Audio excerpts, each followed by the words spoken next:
This blueberry sour cream coffee cake has a moist, dense, tender crumb, bursting with blueberries beneath its buttery, crisp streusel top crust, and scaled to fit a single-serve 4-inch cast iron skillet. To prepare a seasoned room temperature mini skillet, rub butter evenly along the inside and coat in granulated sugar. To make the streusel topping, rub 15 grams brown sugar, 15 grams cold butter, 15 grams all-purpose flour, and a generous pinch of cinnamon between your fingers until the mixture is crumbly. In a separate bowl, make the sour cream cake batter. Cream 15 grams butter and 15 grams sugar together. Mix in 15 grams sour cream, a generous splash of vanilla extract, and an egg yolk.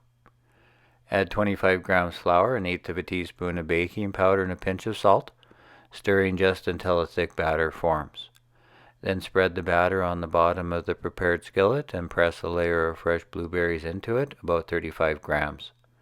Cover the skillet with the streusel topping and bake in a 350-degree Fahrenheit oven. The cake is done when a toothpick inserted into the center comes out clean and the streusel has caramelized crisp about 25 minutes. Let the coffee cake cool for at least 10 minutes before molding.